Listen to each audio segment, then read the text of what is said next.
Good afternoon.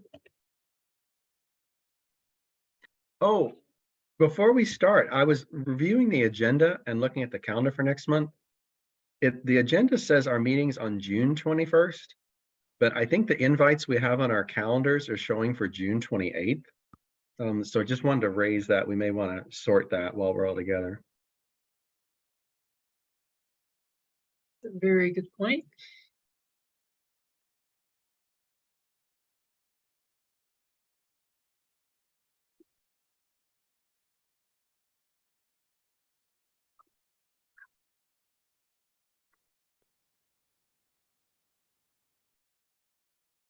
It's definitely on my calendar for the 28th.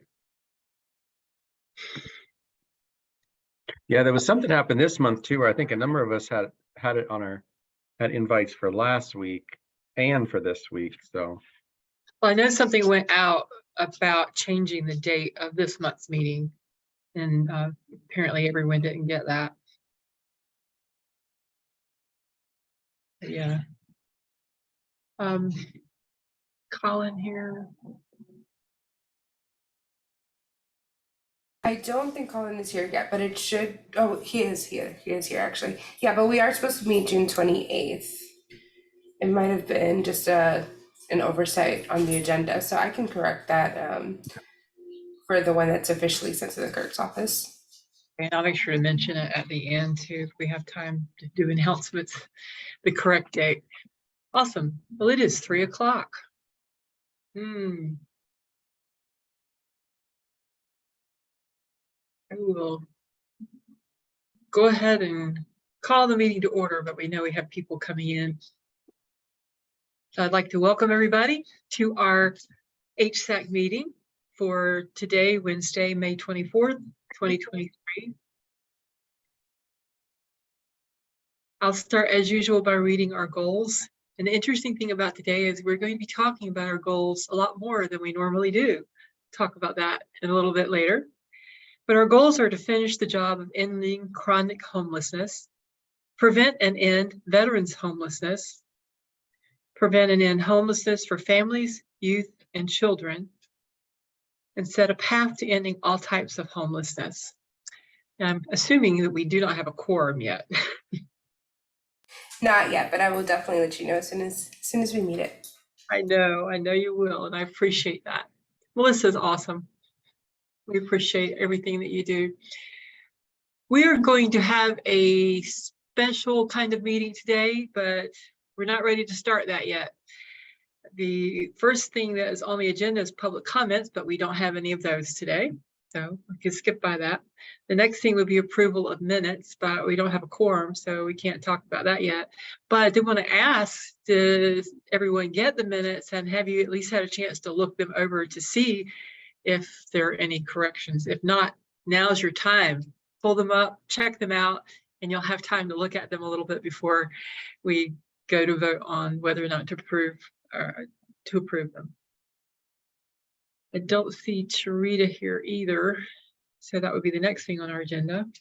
No, and she'd asked me to cover for her. And Oh, I okay. got pulled into something. So if you give me a moment, I will pull that report together real quick. Well, while he's doing that, I will go to the item on our agenda that says appointment of COC liaison to Policy and Planning Committee.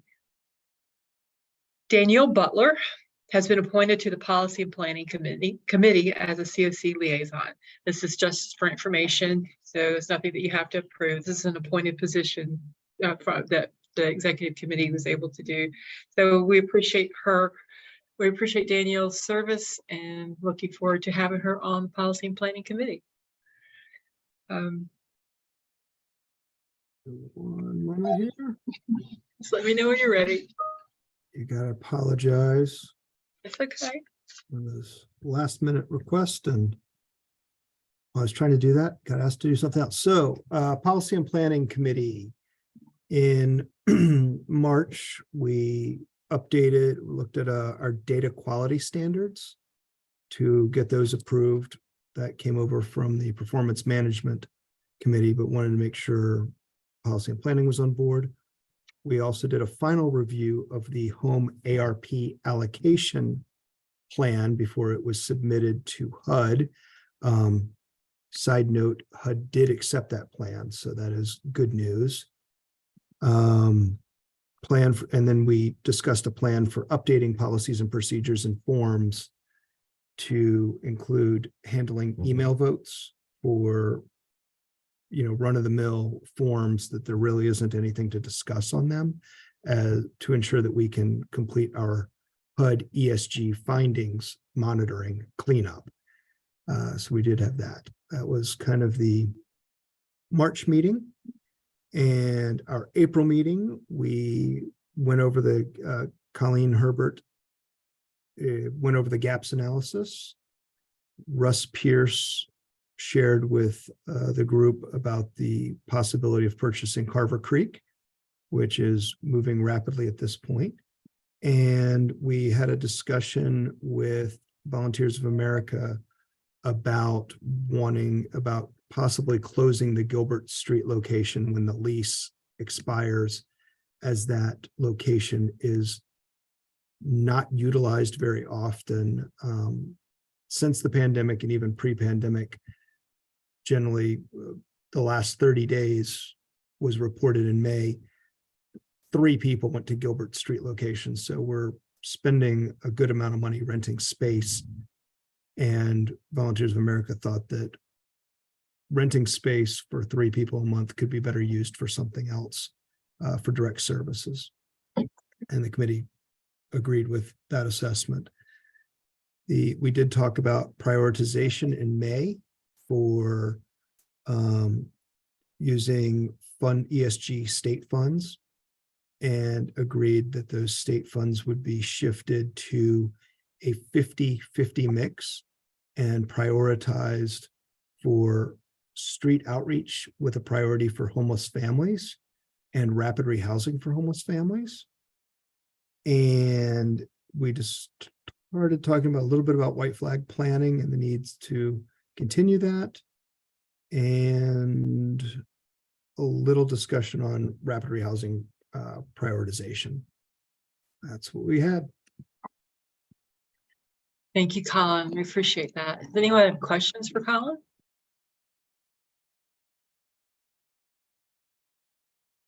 I did forget my little housekeeping thing I like to say at the beginning about, yes, Ricky, go ahead. She already knows.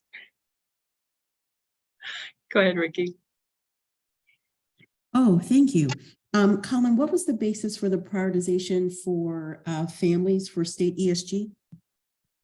The basis, we were looking at, historically, the state has had a 60-40 split. Oh shoot, I just closed it, I think. The committee was looking at family homelessness, and we've seen an increase in families experiencing unsheltered homelessness. And the committee talked and thought that it would be wise of us to say, why don't we try and set some dedicated funds that we could target unsheltered families, because that is something that seems to be a hot button for a lot of us in the HSAC, as we've got all these unsheltered families with young children. What can we do? And in an effort to try and reverse this trend of unsheltered families, the thought was the best way to target that would be to prioritize some funding. So the committee is recommending street outreach funding that prioritizes families and rapid rehousing for families to try and reduce our numbers of families experiencing homelessness in Durham. That was the impetus for it, was trying to reduce those numbers, and the only way to reduce it was to try and set up some prioritization. Now, it does not mean that only families can be served with it. It just means that if there are families, they need to be served. And if there is room, or there are no families, hopefully we'll end all families being unsheltered. And in that case, you would just go to normal prioritization and working with anybody on the list. Does that answer your question, Ricky? So would it be fair to say that non-entitlement funds is going to be prioritized for families, but entitlement funds are going to follow the current prioritization system that we already have set up. Yes, that's essentially what's happening is we just decided to take the state money and target it to families. Okay, thank you. Mhm. Thank you. Any other questions? Well, we have a quorum now. So let's go back to the approval of minutes. You received minutes for February, March, and April. So hopefully you've had a chance to look those over. But at this time, I will entertain a motion to accept these minutes. And if you have any corrections, let me know.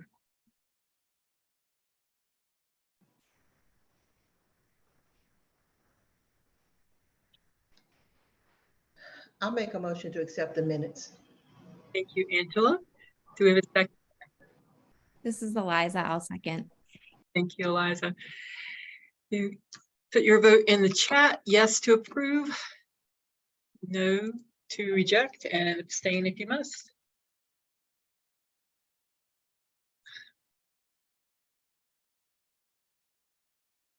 Switching back and forth between private messages and public messages to remember which one to do. It looks like the minutes are approved. Thank you for that. Madam Chair, Yes. may I take a moment to introduce our newest member of the team to the HSAC? Absolutely.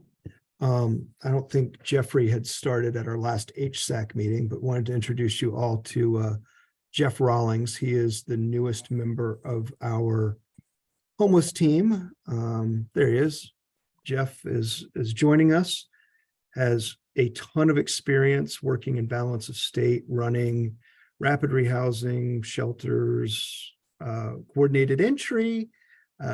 So he will be taking on the coordinated entry administrator role and has also done a good amount of landlord engagement and will probably be working some on that contract as well. So just wanted to take a moment to introduce you all to Jeffrey. So we've got another familiar face around. Thank you. Thank you, Colin. Welcome, Jeffrey. Glad to have you on board. Thank you so much. I appreciate that. Looking forward to it. Okay, so we have our minutes are approved. And just before we get into the main bulk of our meeting, I did want to note, thank you, Russ, for pointing this out. Your agenda says that our next HSAC meeting is June 21st, but it is actually June 28th. So just be sure that you go by what's probably on your calendar rather than what's in the agenda. So just make sure, I just want to make sure, but in case we don't have time to do announcements or reminders at the end, that we get that particular one taken care of. If you remember last month, I believe, and maybe the month before, but definitely last month, we talked about, as the executive committee, we've been looking at trying to do things that are going to stimulate conversation, that are going to move this process of working on homelessness forward even more. Y'all are doing a wonderful job out there. But you know, at the very beginning of every meeting, we read our goals. And we've been kind of concerned that maybe sometimes when you read something all the time, it just becomes words. So what we wanted to do was really look at our goals and see what are we doing as a continuum, as the HSAC, to meet those goals. To do that, we're going to engage in a process today. And I'm going to now turn this meeting over to our Vice Chair, Eliza Matthew, because she is instrumental in getting this particular process going today, along with all the help from our amazing staff, because they just do such incredible work. So Eliza, thank you. Thanks, Helen. Hey, everybody. As Helen shared a little bit of the background of how we got here, I was taking some notes. And first of all, I just want to say really grateful for your willingness to try something new. So thank you for being willing to do that today. And just pinpointing 3 goals for this conversation that kind of encompass what Helen was just sharing. So trying something new and participatory. Another goal we have is offering time for reflection and collection of data and ideas. And then also beginning to explore areas of consensus and agreement within the group. Maybe in this process, we're going to see some priorities that elevate across the group, and then we're going to be able to identify those and move forward. So those are some of our broad sweeping goals, and we hope that at the end of this hour or so, you feel like, yeah, we did those things, or, I felt like we moved forward in those spaces, or at least, hey, we tried something new. So with that, I'm going to pass it to Melissa. And she's going to share some brief instructions about how we're going to use Jamboard today.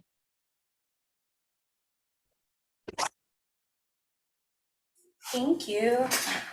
So this is what Jamboard looks like. In just a minute, I'm going to send everyone a link to this Jamboard. And on each page, there's going to be a question that goes along with one of the goals for the HSAC. And Eliza's actually going to lead that discussion. But we do want everyone to be able to participate. So once you get the link to the Jamboard, you'll click on it. It'll take you to this first page. And you'll notice that every single slide, you actually rotate through the slides up here. Let me get my little pointer. So there is a way to go through the slides here. And as Eliza goes through each, you can actually follow along with her with the link that I'll send out and see each of the pages with the different questions for each of the goals. And then an additional way that we want everyone to participate is to actually use the sticky notes. So the way that you use the sticky note is all you'll do is click on it. And once you click on the sticky note, oops, there we go.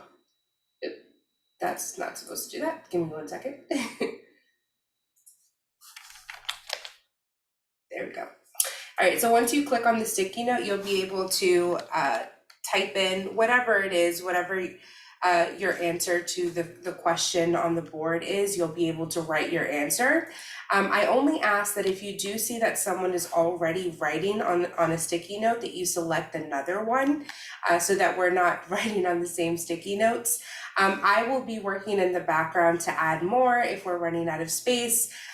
You can also add your own sticky notes over on the side. There's a bar that shows you all of the different options, and you can just click on sticky note and it'll give you an option to choose one and add one.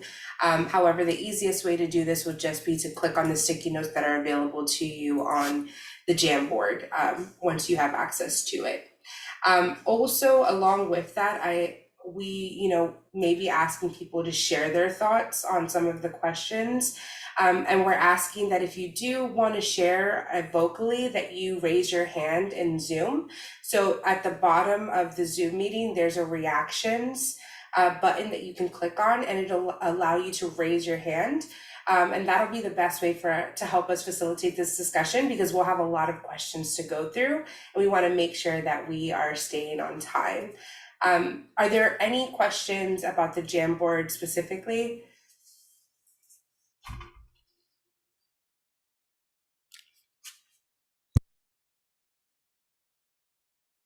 All right, that's okay. I will be in the meeting, of course, so if anyone is having any issues with the Jamboard, you can just message me directly in Zoom, and I can try to help you troubleshoot if you're having any issues once we get to this part of it.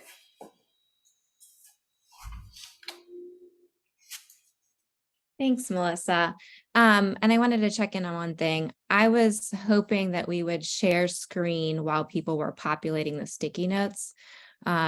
Is that something that makes sense for you to do, Melissa, or do you want to make me a co-host so that I can share mine? Whatever you feel comfortable with, I'm happy to share if that makes things easy. Sure, let's do that if you can manage that while also doing the tech stuff, if that doesn't mess you up. So we'll do that in a minute. But if you can do that when we're ready, that'd be great. So before I pass it off to Colin, he's going to set us up with a little bit of a primer. I also wanted to add two more things. Helen and Colin are going to help me because I'm going to probably not be able to keep up with hand raise and chat. So they're on that and will interrupt me and feel no qualms about that because we need to have conversations and want to make sure that we hear you. So thank you for your help, Colin and Helen. And then just on a final note, in terms of like norms and intentions for the space today, I want to remind everybody that everyone has wisdom and experience that adds value to this exercise. There are no bad answers or questions. I can almost guarantee that someone else is in this virtual room sitting behind their desk thinking the same thing as you.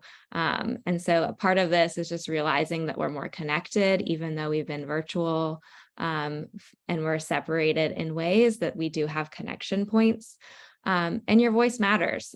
So again, we encourage and are grateful for your participation. And at the end of this, I'm just planting a seed now. We're hoping to have one working group that supports this work moving forward. So as you're going through this exercise, if you feel particularly inspired, we'd be so grateful for your participation. So just something to think about. So Colin, I'm going to pass it off to you. Colin's going to share with us a few data points to help us get primed for the exercise today. Thank you, Eliza. So since our goals are focused on 4 areas, homeless veterans, chronically homeless families, and ending homelessness for all, I pulled together some data from 2018 to 2019 on those 4 populations, just to give us an idea of how are we doing on meeting these goals? Are we making any difference anywhere, or are we just treading water? So wanted to just sort of share that with you so you can sort of reflect on where we are today as we look at these goals going forward.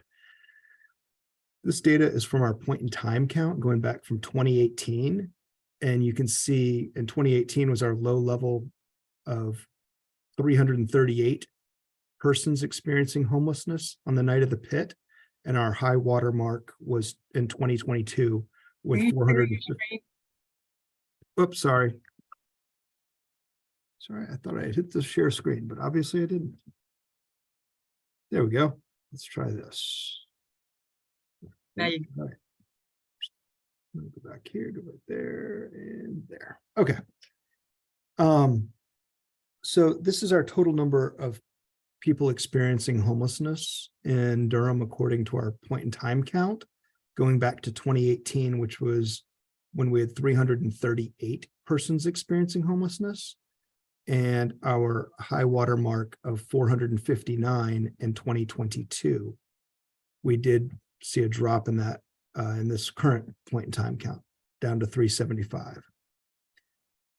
Now, one of our goals is ending chronic homelessness. And as you can see on these, back in 2018, 68 people identified as chronically homeless during our point in time count. Again, 2022, our high water mark of 154 persons experiencing chronic homelessness, and sort of in between over that. Now we look at our veterans, 2018, 338. Again, 2022 was the high water mark of 459. And in our most recent 375 veterans counted as homeless during our pit count. The 4th group is sort of families. And this is not numbers of families, this is number of people. So this is children plus adults get us to this number. And the reason I chose persons versus households was consistency throughout this. And back in 2018, 338, we did see that uptick during the pandemic. And we're not quite back down to pre-pandemic numbers, but this is just kind of where we are. Wanted to give you all a visual graphic of how are we doing according to the goals that we have set. So you can take that, put it in there. Can you go back a few slides, Colin? It looks like the numbers are the same.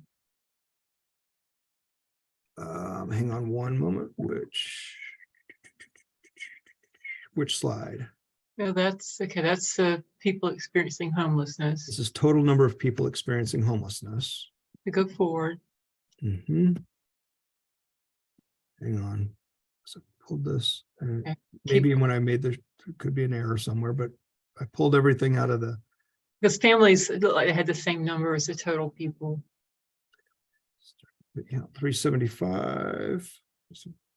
Hold on, let me go find my data set. It shouldn't be, hold on. Find that word, okay. Oops, yeah, sorry, you are absolutely right. Pulled the wrong thing. So families is 113 in 2020. Let me, sorry, that data slide didn't get shifted. Give me one moment. Thank you, appreciate it, and I am very sorry. No problem, I Colin. put the right one in. I was trying to, this was something, We were talking about this we were yesterday. talking about it last night. Yeah. And Eliza's like, can you pull something together real quick? I said, sure, I Blame can it pull on something me. together real quick. Okay, No. I missed a whole meeting today I was supposed to go to, so sorry if you missed one slide. No, hold on, give me a second. I do have it, so I can make this work, and I will put it right up right now, because it just should guess that. I Madam see- Chair and Colin, hey, this is Alicia. Yeah. I also had a question about the veteran slide too. All right, give me 1 second. Let me get this one fixed. And I saw Okay. City Manager Page had a question as well, so. I What think was you're your questioning the totals as well. totals as well? Okay. Yeah. Give me 1 second here, and I will pull this up. I had it. It just didn't pull the right slide over.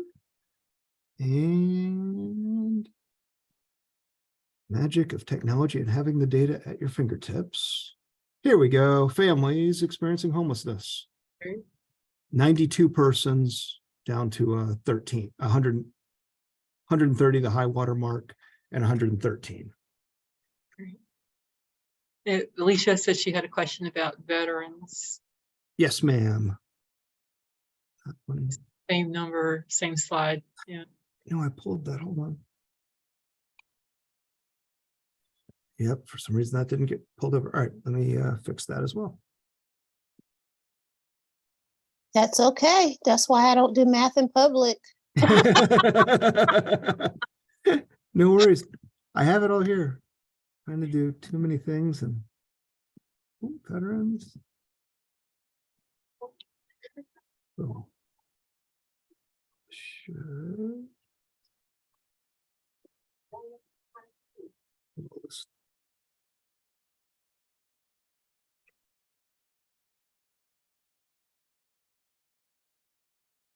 There you go. 66. So 60. Yep, there we go. Thank you, Colin. It's been one of those days with every time I start working on something pulled into another meeting or a different discussion and that's all there. So We now we've appreciate got all the correct data. We will send this out to everybody. Okay, great. Anyone have any, now that we have the correct data, does anyone have any questions for Colin? Thank you all and appreciate your patience. Sorry, Eliza. No, no worries. Thank you for jumping in there, and thanks for these good questions. And thank you, Colin. Appreciate it. So this was meant just to give a quick snapshot of the categories in which we have goals to help us move into the Jamboard.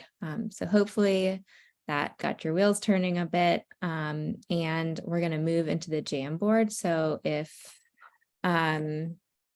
Colin, if you can stop sharing, and then if Melissa can share, great. And then in the chat, I just saw the link for the Jamboard. So I'm just going to remind folks, we're going to be moving together. So what you see on the screen is what you should be on your own screen.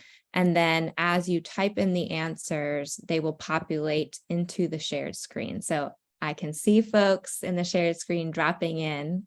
That's wonderful. We're going to have about 2 to 4 minutes, the first question is going to be quicker, and then we'll spend a little bit more time on the following questions. We encourage discussion, use the chat. So I'm already seeing people type in words. That's wonderful. Our first goal is finish the job of ending chronic homelessness. What's one word that comes to mind when you read this goal? And if you hear beeping, I'm using a timer to help me over here. So that's what that is. I'm gonna give folks a minute. Exhausting, daunting, difficult, sustainability, messy, housing.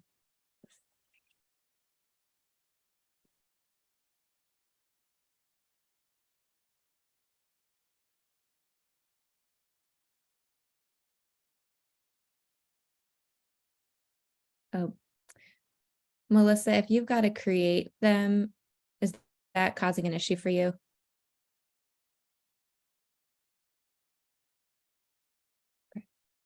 No, we're okay. Okay, cool. Because I can switch over to being the share if that's helpful.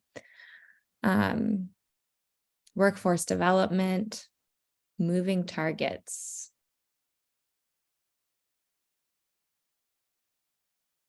Unmet. All right. So anybody have anything they want to share as they're looking at these words, or maybe another word that someone put down is standing out to you? Worthwhile. Village. Incredibly important.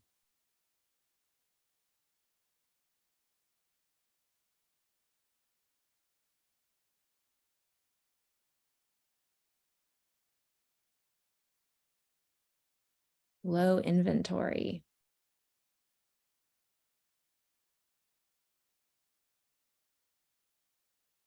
Systems. Great words, y'all. Affordability. Still seeing some words pop up. Tenancy supports.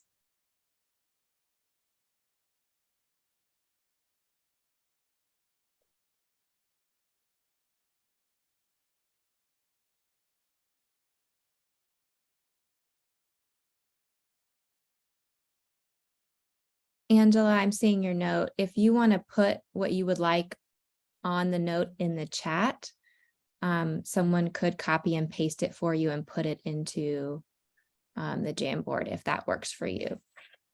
I'll be glad to take care of that. Okay, so Angela, if you want to send that directly to Helen, you're welcome to do that.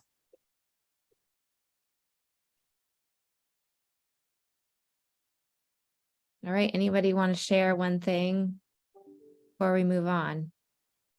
Feel free to raise your hand or put it in the chat.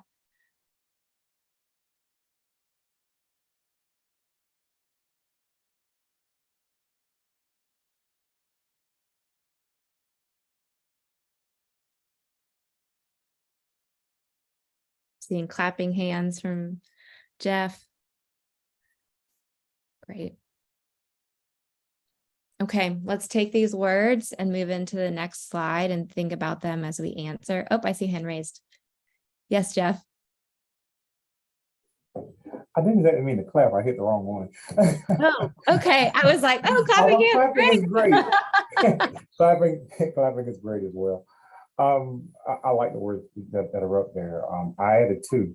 One being together, because it's going to take everyone in their respective places to do it. And the second word I put up was marathon.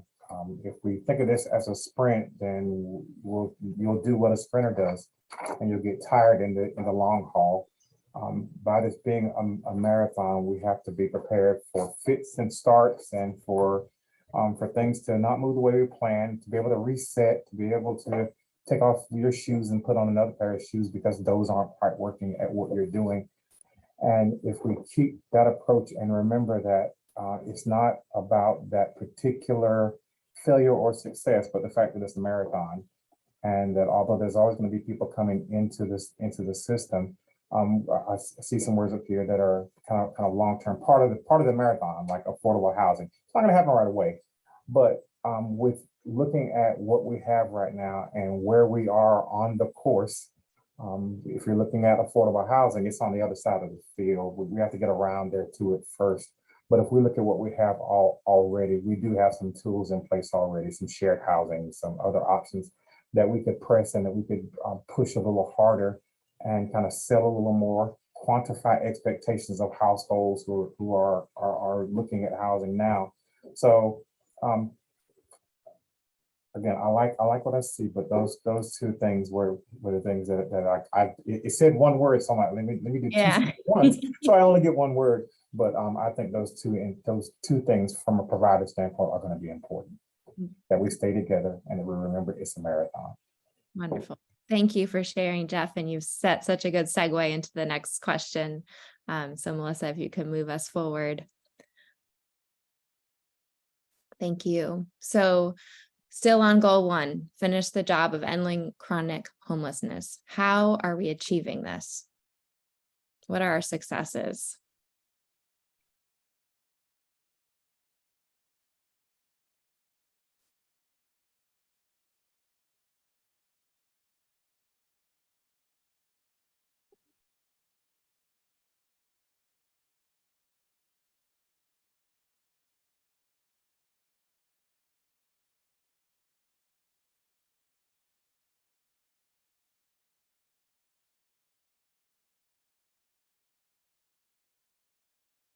Great, I see people selecting sticky notes. That means people are typing. Achieving this by seeking funding opportunities, creating a supportive housing campus, increasing capacity, supportive services,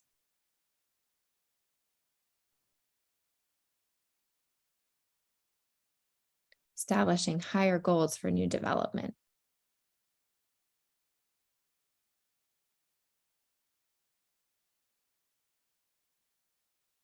Housing readiness.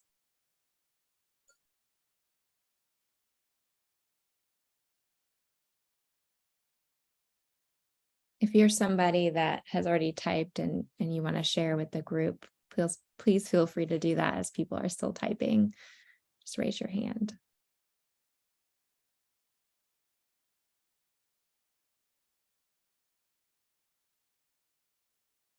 Developing self-sufficiency.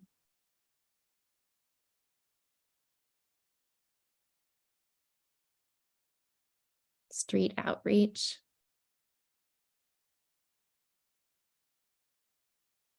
Collaboration.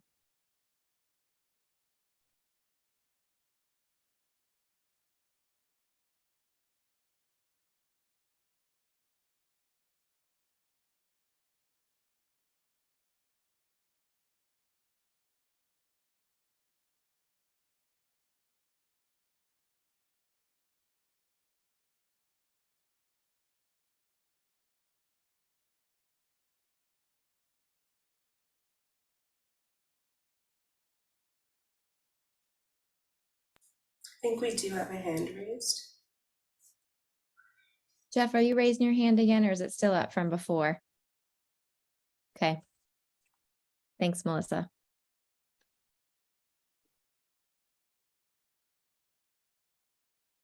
Anything standing out to you as you look at what other people are writing that you'd like to share with the group before we move on?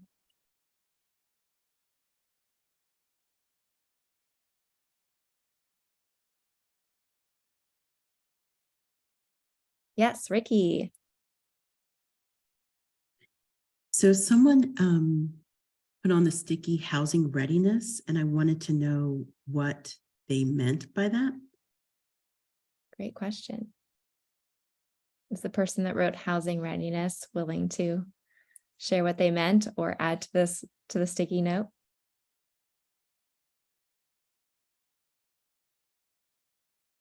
Yes, it was me, Ricky. You and I both had these long in-depth conversations. I work with Alliance Health around housing readiness, and We have a lot of individuals in the community that we serve who we want to house. We want them to be ready to live independently, but there's so much more preliminary work that needs to be done in order for people to sustain their housing. And it's not simply putting a roof over one's head. I think it involves more than that. It's more about connecting with what support services they need, what mental and behavioral health challenges that need to be addressed.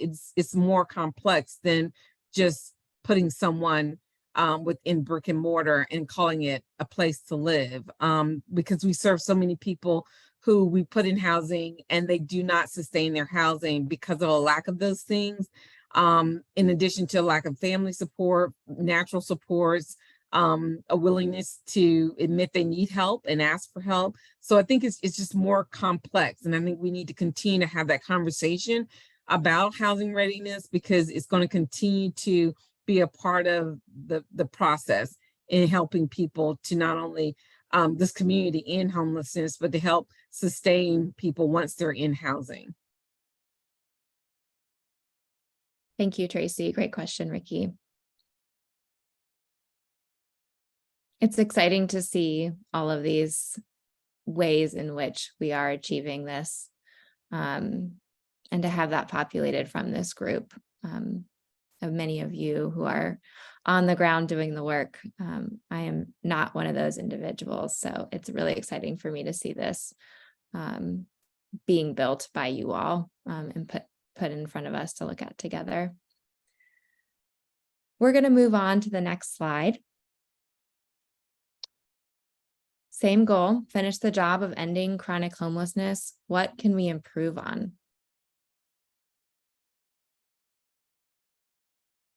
It may be that we can improve on one of the successes. It may be that we're missing something that is really important and needs to be named.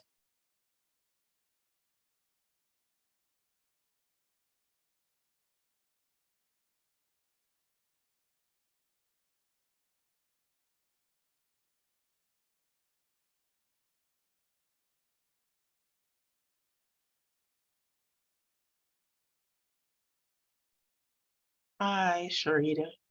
Hey. So I just put two things on Jamboard on the last slide that probably need to be on this slide. And so those were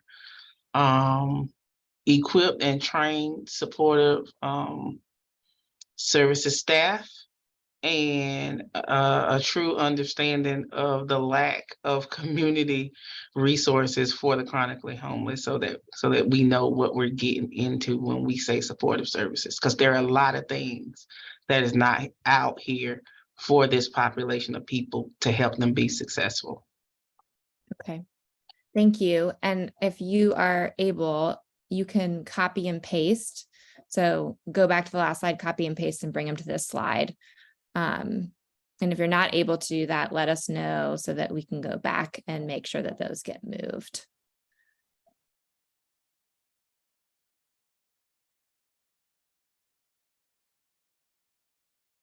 So, Eliza, I have a quick question. This is Malcolm White from Alliance. Does Jamboard have a feature where you can amplify a comment that you agree with from somebody else or anything like that? I don't think so. And I had thought about this, and I think because Melissa's doing a good job moving them, I think at this point, what you could potentially do, because we're not overlapping, is there's a shape over on the left side that you could create and place it. Like if you made it small, you could place it on the sticky note that you wanted to. The alternative is just to write the same thing, and we would be able to capture that it showed up twice. So I think because our sticky notes are so organized, there's on the screen that's shared, it's a circle. And when you click on it over to the left, it populates other shapes. So whatever shape, and then just make it small and on the sticky note.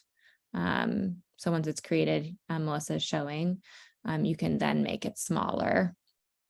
If that feels too complicated, just copy paste and we'll just have a duplicate. And when we go in the data, we'll mark it basically as a +1.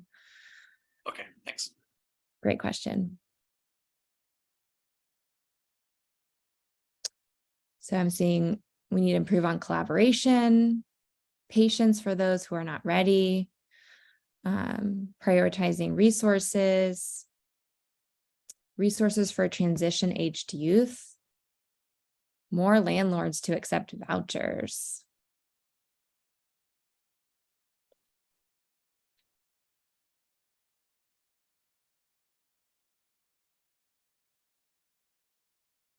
More SOAR trained case managers. Can someone tell me what SOAR stands for?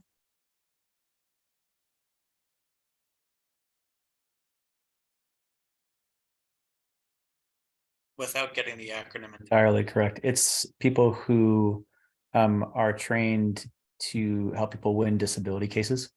So SSI, SSDI, Got it. and have a lot of experience working with Social Security to bring in the benefits they're eligible for. Great. Thank you.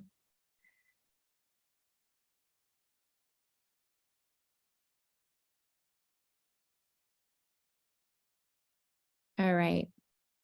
I'm sorry, Liza. It stands for SSI, SSDI, Outreach, Access, and Recovery. Okay. And Wonderful. right now in Durham County, we only have, to my knowledge, one. And that one is me. Okay. Good to know. Thank you for connecting the dots. It helps. However, I think House for New Hope might have somebody. I just don't know who they are. Okay.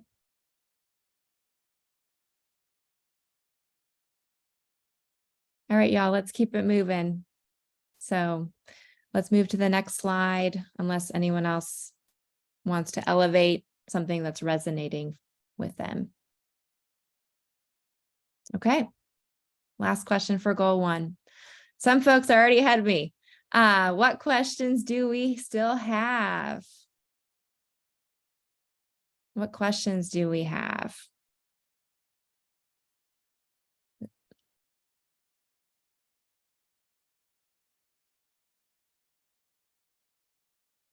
So I'm seeing some things in here. Let me make sure. Are they getting deleted or okay? Got it. Just want to make sure that we understand what the question is. What tools do we have in our toolbox to help prevent people from achieving chronicity status for homelessness? Do we have the right tools? Where are the gaps? Seeing me look funny because I'm not looking at my own screen. I'm looking at the shared screen. Have we asked the chronically homeless what it is they need beyond housing? How can we assist clients who are chronically homeless and cannot obtain documentation? How can we have more flexible funding options for housing?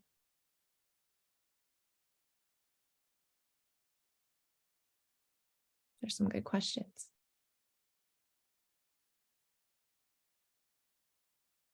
As people are typing, and as we start transitioning to the next goal, is there anything that someone wants to share that's standing out or resonating?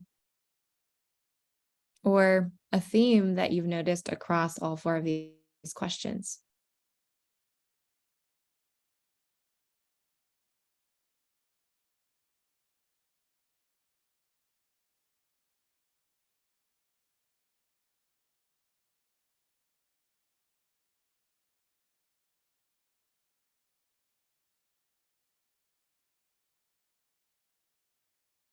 Do we have enough housing types that people want and need? How do we empower chronically homeless individuals to be vested in their own success?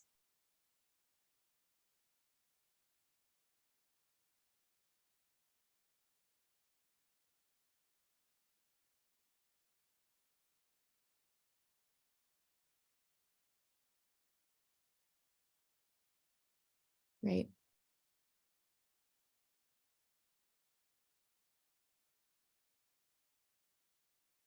See a few sticky notes. maybe still populating. How do we help persons move from full program support participants to a shared support model?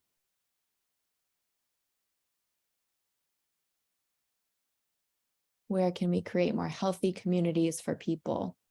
Where can they spend their day feeling safe and valued?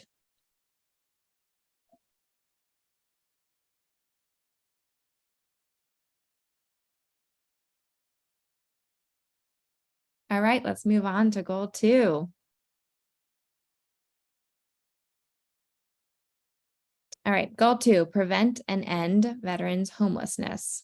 What is one word that comes to mind when you read this goal?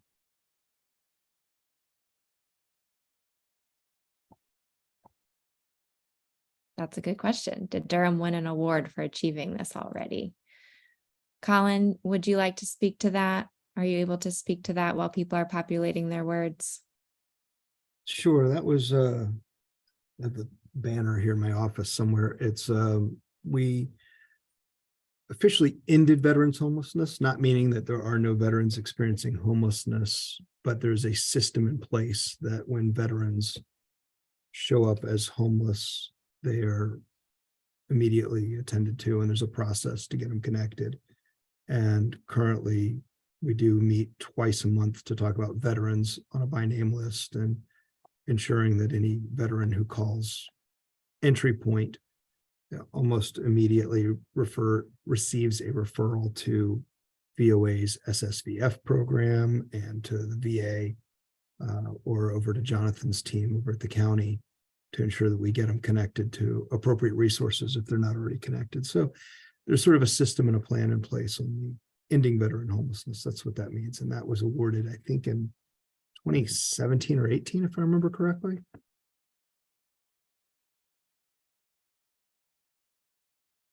Thanks, Colin.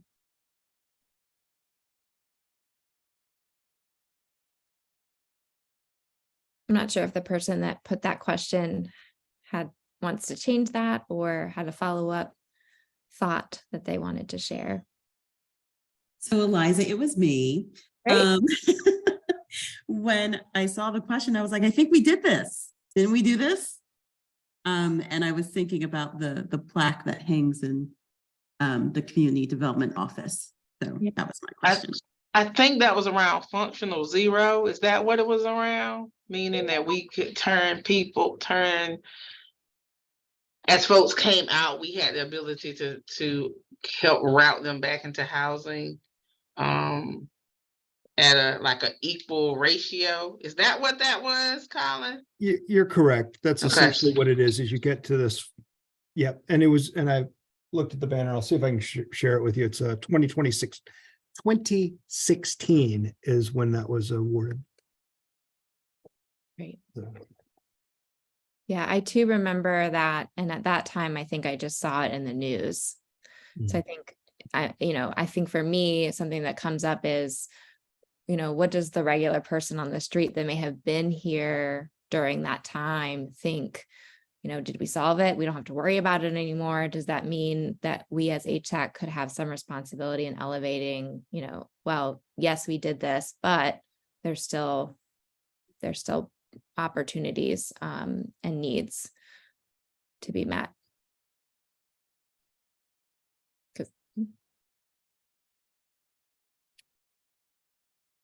Jonathan says yes in the chat. I'm sorry, Jonathan, I did not see when that came through. So I'm assuming that was to what Colin was sharing.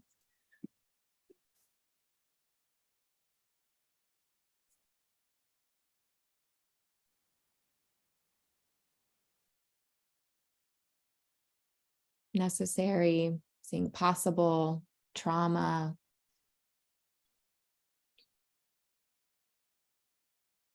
Before we move to the next slide, is there anything that's standing out or resonating that somebody would like to share?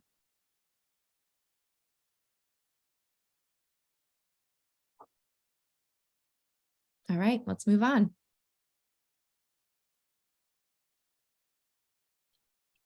Okay, goal 2, prevent and end veterans homelessness. How are we achieving this? That functional zero we talked about.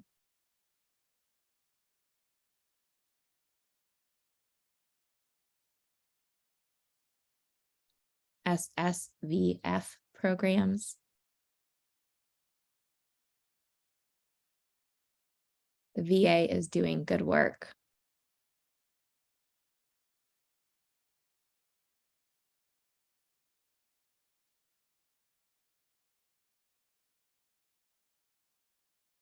What Colin said before.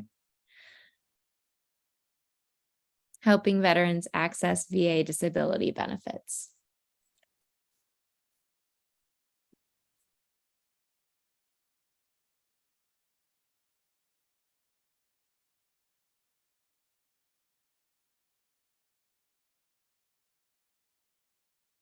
Anybody want to share out with the group?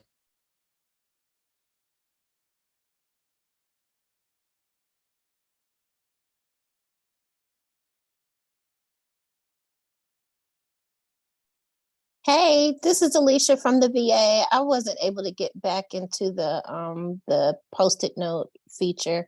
But yes, we have SOAR provider now. I would definitely sing the praises of SSBF. Due to funding, we did receive quite a bit of funding over the last couple of years to prevent eviction from we have a big property with CASA. So we were able to prevent over a dozen evictions from CASA in the area, and was awarded quite a few new staff.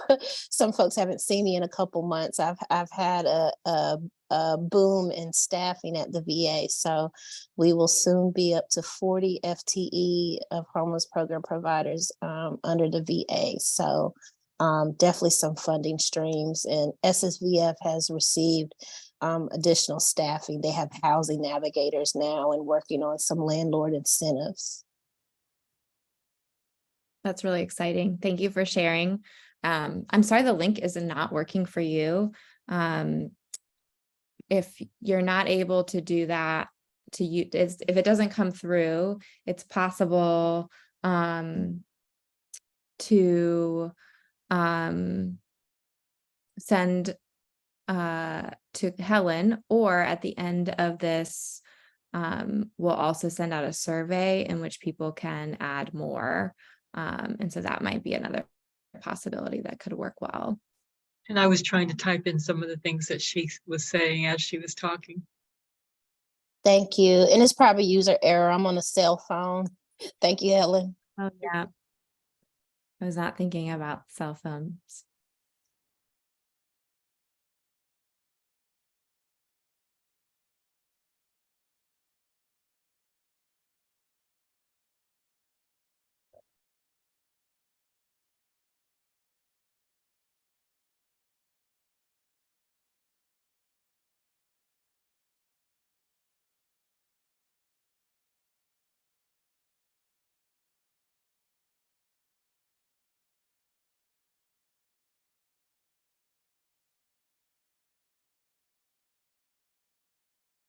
Through partnerships, great. Anything else that somebody wants to share before we move on?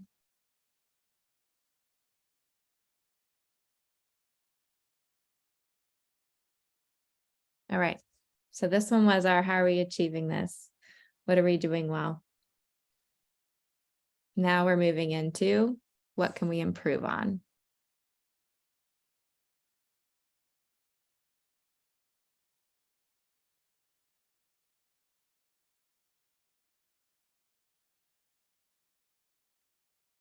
And maybe that's building off of a success.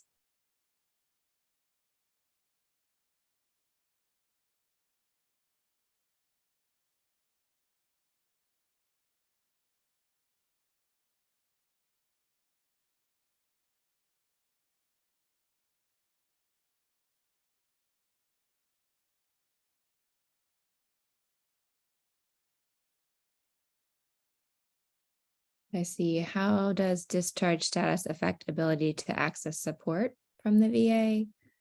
ability to obtain guardianship when needed, and then connecting with VA workers.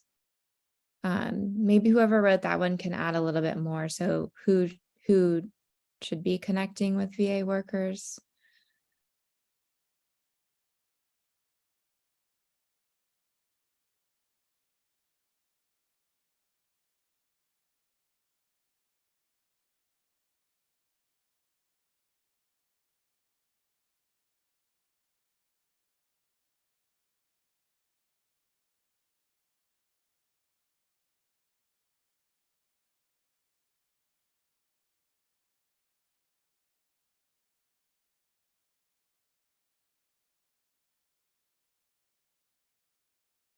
Jonathan shared in the chat, if the VA determines that a veteran's discharge is dishonorable for benefit purposes, then a veteran could be found eligible for VA services.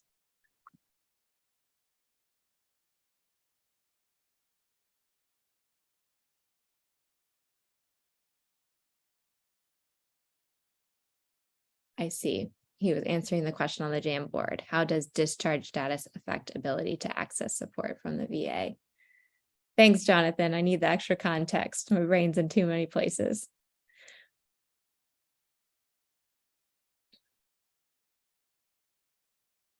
Consistent communication across housing providers and agencies within the community. Great, let's move on. Wait a second, can I ask a follow-up question? Yes, please. So Jonathan, that was my question regarding discharge status and how it impacts the ability to receive support from the VA. So if someone does have a dishonorable discharge, does that mean that there's no reason to connect with the VA at all? Like don't pursue anything down that route? So good question. And so the answer to that is just because somebody has a dishonorable discharge doesn't mean that they shouldn't try to connect with the VA. So there have been changes in policies over the past couple of years that has made it a little bit easier for veterans who have what we call bad paper discharges to get things like mental health. I don't want to tread too much on in that direction, since that is Alicia's area there with the Durham VA. But long story short, if a veteran has a dishonorable discharge, bad conduct discharge, my opinion as a veteran service officer is that they should file for VA benefits anyway. Because regardless of what it says on their discharge document, the VA is going to complete their own character of discharge review. And there may be some circumstances around that discharge that, that the VA could take into account in determining whether or not a veteran is eligible. And so that's why it's always worth, in my opinion, trying to apply for resources. And Alicia, if you have anything to add, please feel free. Yeah, thank you, Jonathan. I was just gonna say ditto.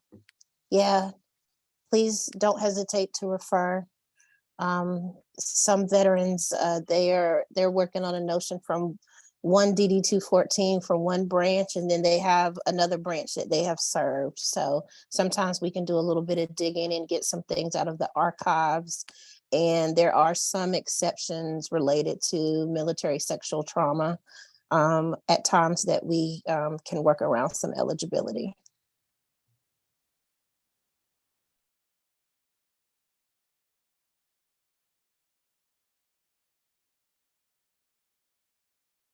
Great. Let's move to the next slide. All right, what questions do we have? Goal 2, prevent and end veterans' homelessness.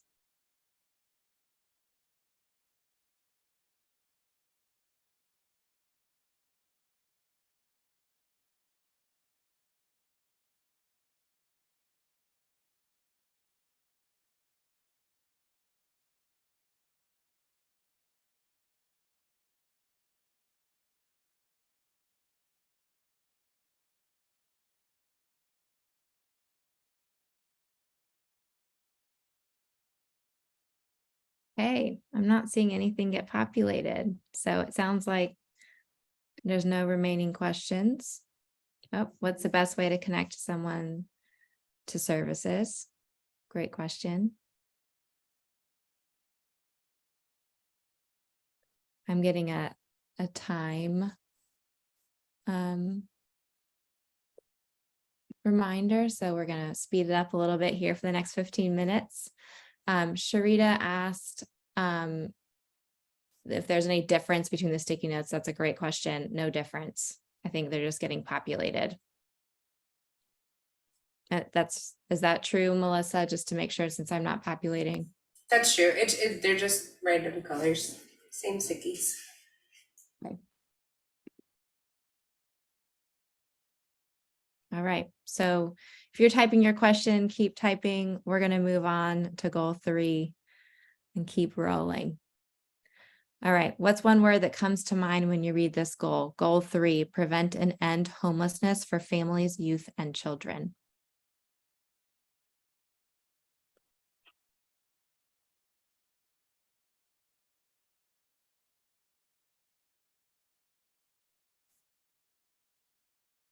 And if you're somebody that typed your word really quickly and you want to be the person that shares before we move on, please feel free to raise your hand.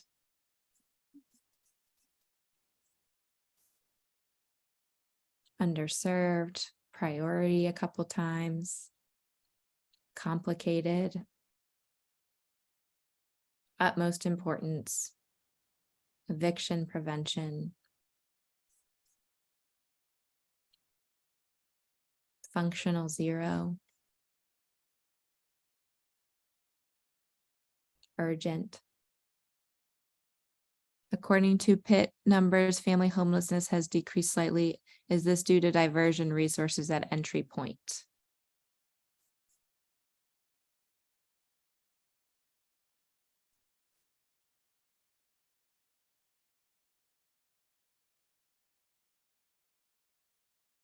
Colin, is that a question someone on your team could help answer? What was the question? According to the PIT numbers, family homelessness has decreased slightly. Is this due to diversion resources at entry point? It could be. I mean, it's kind of back down to 2019 number within like one family of that, probably. Could be division. Could also be that we've made more intentional changes in prioritization and ensuring that families are able to access permanent supportive housing and rapid rehousing resources. For a long time, they were at a disadvantage because they were being scored against chronically homeless single adults who would score higher and tended to receive access to those programs more frequently. And there's been more of a concerted effort to proportionately allocate resources and make sure that we don't leave families out because they might not score as high on a vulnerability score.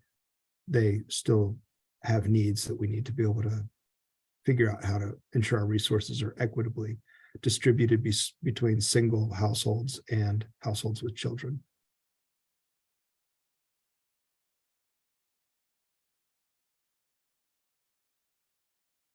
Thanks, Colin. Okay, let's keep it moving so we can get to all of these. Next slide. If you're still typing, finish up and then join us on the next slide.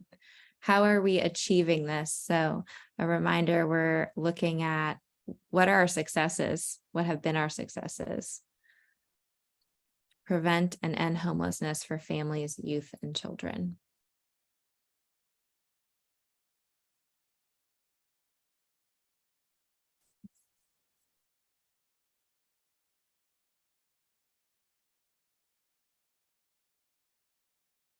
We're calling out families moving forward in urban ministries. Work with eviction prevention with Duke Law. Diversion with some question marks. I'm not clear on, maybe that's I think so. McKinney-Vento, street outreach, schools, emergency and other rental assistant programs and funding.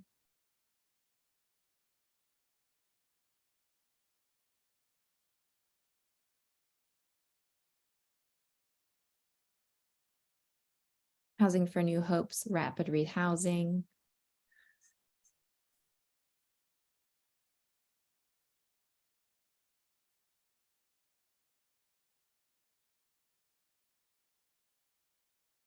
So I'm seeing this question, how do we operate homelessness prevention in Durham? That's a really great question to put on the what questions do we have slide. So whoever wrote that, if you want to move ahead and copy paste that into that slide, please go ahead and we'll see it when we get there.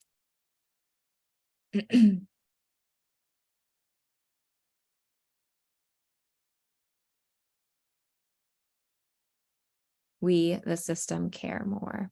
Opening doors. Faith community outreach. White flag options. Non-congregate options.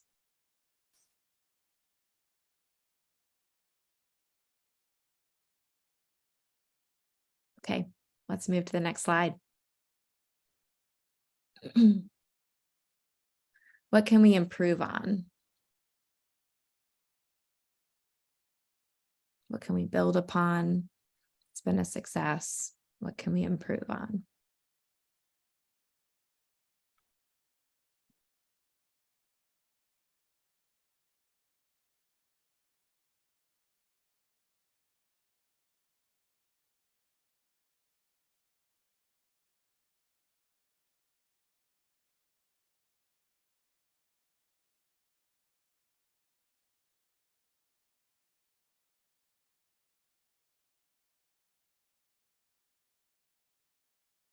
As folks are typing, does anybody want to share or see something that they want, that stands out to them, they want to bring up to the group?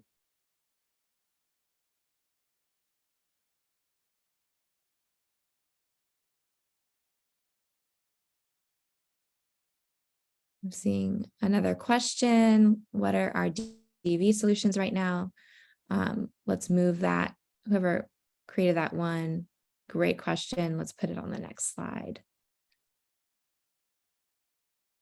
Space availability, childcare, more connections with DPS.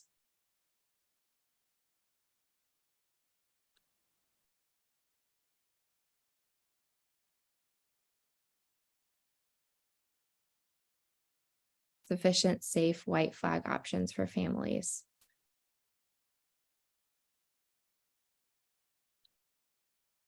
Workforce development.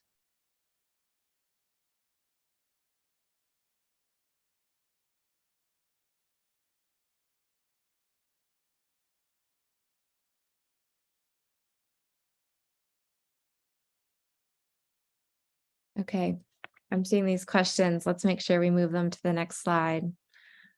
So what are our DV solutions right now, and what is a family housing option?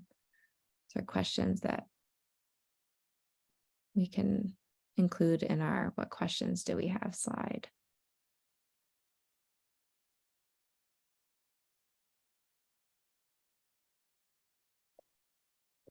All right, let's move on if no one is wanting to share for a quick minute. Okay, great. Here's one of the questions that got moved over. And do we operate homelessness prevention in Durham? Yes, do we operate homelessness prevention in Durham?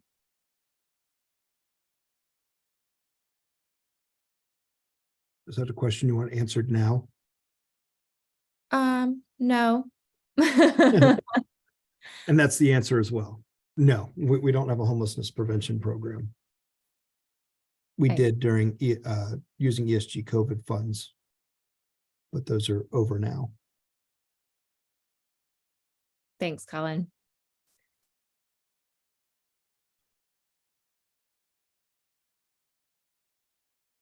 If we create solutions, will we get more? I'm assuming that means more folks entering into the pipeline.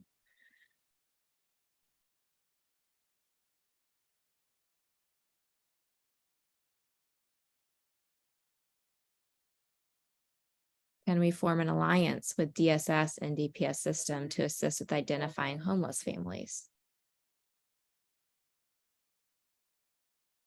Great questions.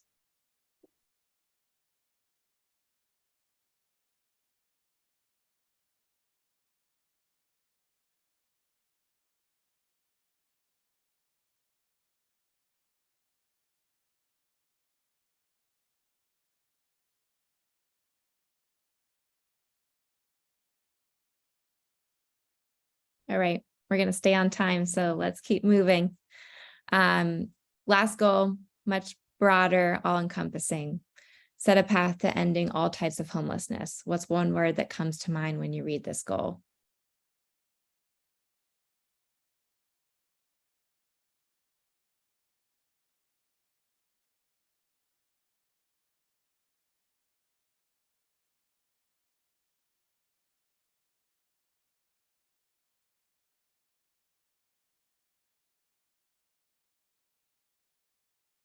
The long-term goal.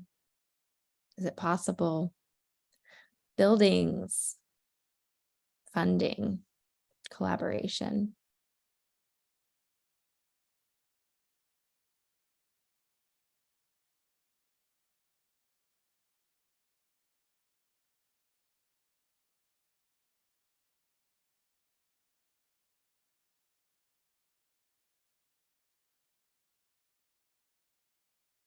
Housing is a human right issue.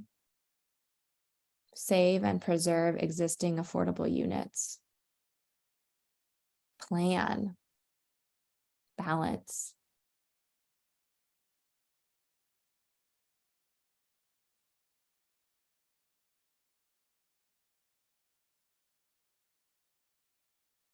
Great words. Melissa, move us forward, please. Thank you. How are we achieving this? How are we achieving goal 4? Set a path to ending all types of homelessness. This could look like achievements that fall outside of the other goals that you want to elevate.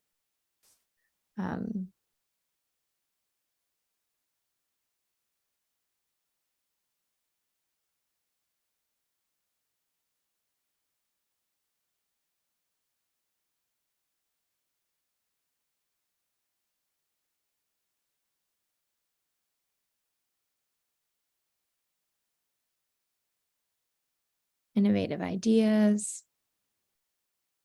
Model the VA, they are doing a great job.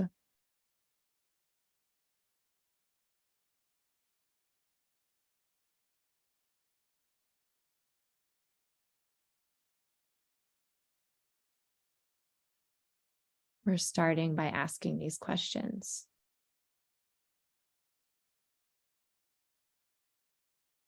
Okay, move us forward. Not seeing much more writing. Okay. What can we improve on?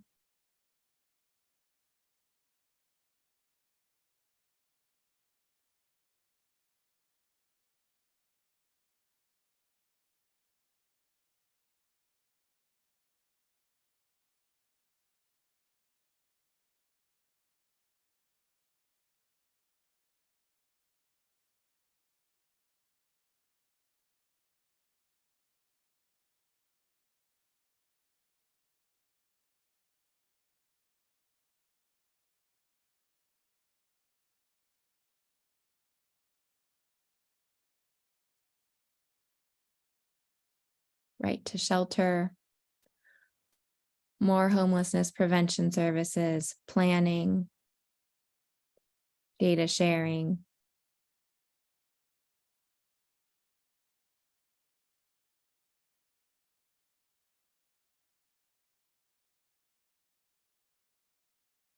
Better quality and timely data.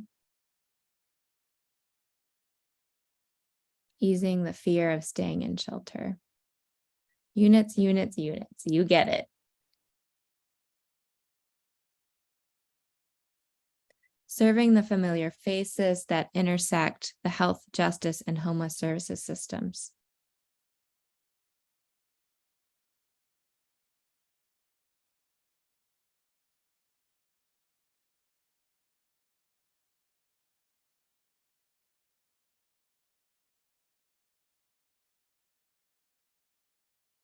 Great, let's move forward. What questions do we have? Goal 4, set a path to ending all types of homelessness. How can we work better together? How can we work together better? How do we better identify the needs?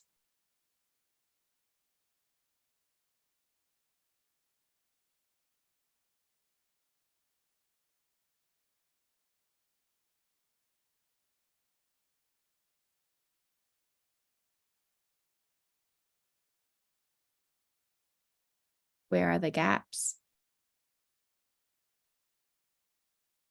What communities like Durham are achieving this already? How are we prioritizing?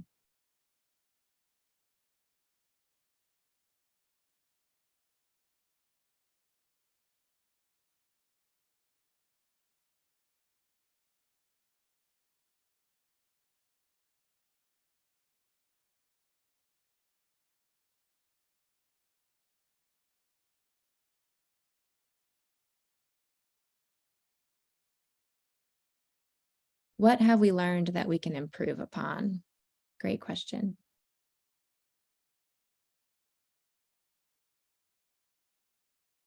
All right, for the sake of time, we're going to move. I think there might be one more, perhaps. Okay. Throughout this process, but also just in your own work, what successes or things to celebrate have you noticed?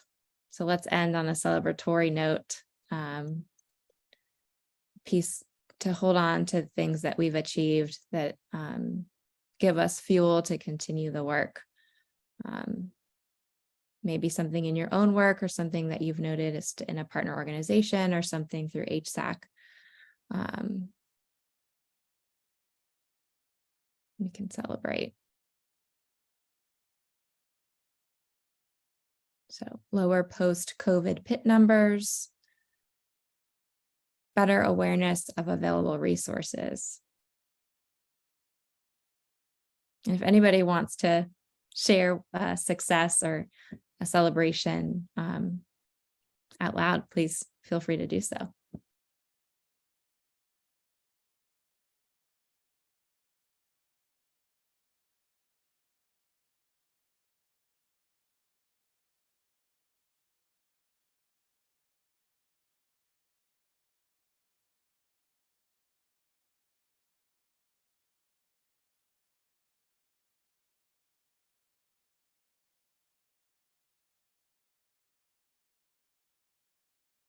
The new domestic violence facility recently opened with a great vision. The housing partners are very compassionate and committed to ending homelessness. We are all doing good work. Increased white flag capacity. Units being built next to DSS. Extra housing vouchers, EHVS. Increased racial equity and needs assessments.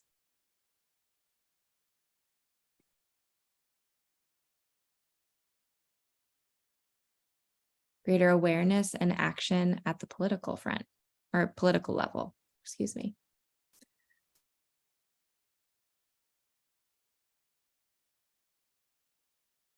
Great.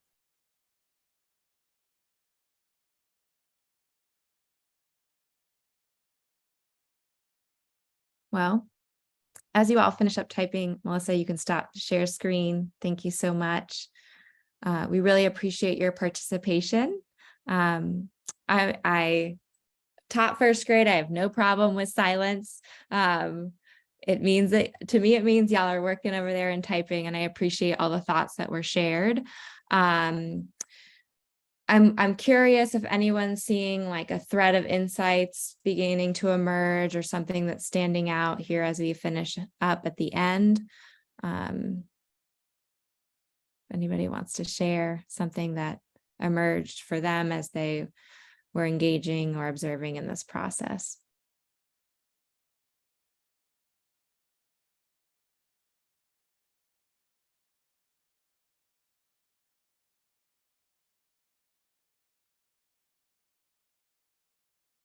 All right, y'all. Well, here's my next question. Is there value in moving forward this work to a working group, to organize it into categories and to bring it back with some recommendations to a larger group?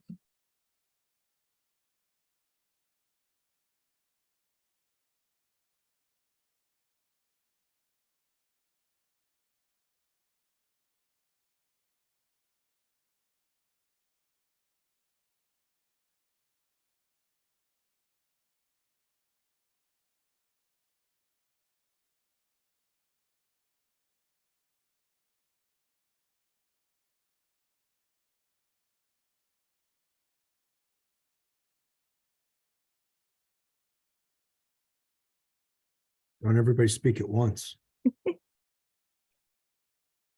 I think the intention with this question is, I don't want to make people do work if it's not something that we're gonna want and bring back, right? So this can be a helpful exercise just to do together. But I'm not looking for people to do work and then it doesn't go anywhere. So that's the intent behind that question. And we can certainly sit with it if we're not ready to move along now, but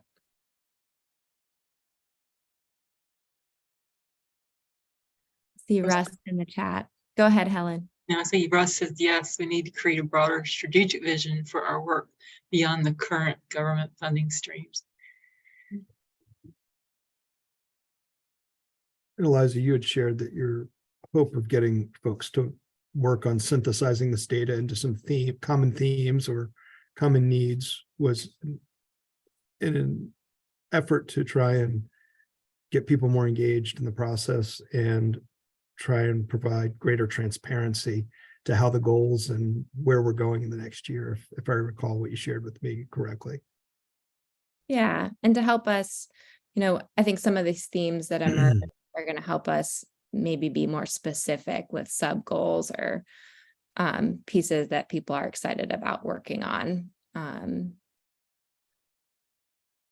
think the last thing we want to do is create yet another meeting for everyone that doesn't have a purpose and a goal. So what you said about, is this something that people want to spend time with? Absolutely. Go ahead, Malcolm. Thanks, Helen. I think I fall somewhere in that, like, let's sit on it for a minute camp, because there's, to Russ's point, this is worthwhile, right? This is important. This can lead to innovation, and we need that. And to the other points too, right? That that having something that gets kind of overanalyzed because we think that that's what we think we should do doesn't necessarily strike me as not only just not our best use, but like, let's not do it from should. I kind of think about these things and the visual of them, because the visual is really powerful, as this group's like believe sign from Ted Lasso. Like, I'd have it, kind of have things that we looked at there and said, like, hey, this is what we said were important parts of why we're here. And maybe that means that we bring them back up and look over them again in a couple of months and say, look at what needs to be taken on from that place. That's all. Yeah, thanks for that, Malcolm. I love that reference too.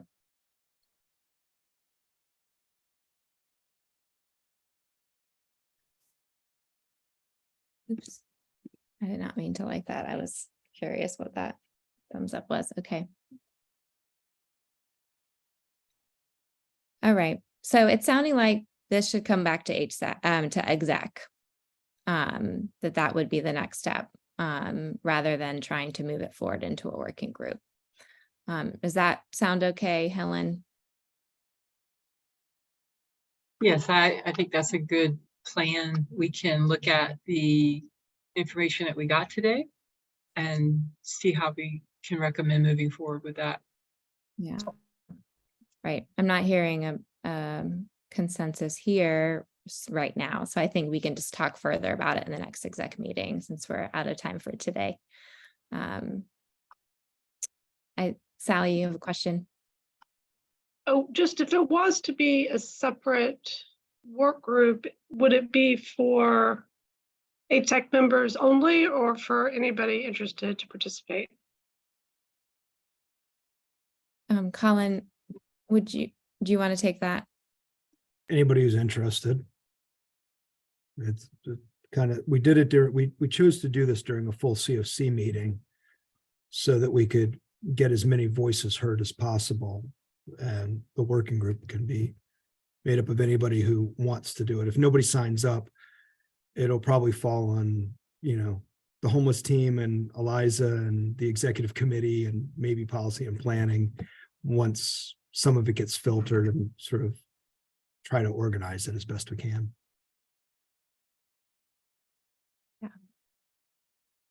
I agree. It's important because it's not just ASAC members that are doing the work. I mean, it's the COC members that are doing the work. So you definitely need to have the input in this. Right. Okay, well, we're going to close out and I think I'm going to leave it at, let's talk about it further at exec. I want to quickly pass it off to Melissa again to share about the survey that will come.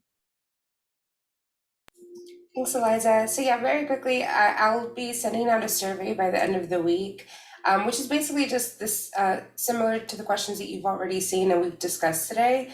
You'll be able to provide more feedback. If you wanted to say more, you could say more in the survey, and we'll be able to collect all of that data together and discuss it more at the exec meeting. Additionally, if you are interested in participating in some kind of work group or anything like that, there will be a question there that you can select that you are interested in continuing the discussion, and then you'll be able to provide your contact information. If you do not want to participate in a work group, you do not have to share any contact information or your name if you'd like to remain anonymous for the survey. But we did want to give you guys the option of being able to do both. In addition, I know we went over some PIT data and there was a little bit of confusion about it. So I had sent out the PIT data presentation that Lloyd gave previously, but I'll resend it with the survey as well, just in case anyone wanted to refer back to that for the discussion. Okay. Well, thank you everyone for your participation today. I'm looking forward to going through the results of all of this and see what we can determine and what we can bring back to you. So now we are out of time. Just again, reminder that our June meeting is the 28th, and we look forward to seeing you there. And any other announcements, just look at your agenda to see what those reminders are. So at this time, I will take a motion to adjourn. I'll make a motion to adjourn. Thank you, Angela. And a second? People are already leaving. I'll second. This is Eliza. Thank you. All right, our meeting is adjourned. Thank you all.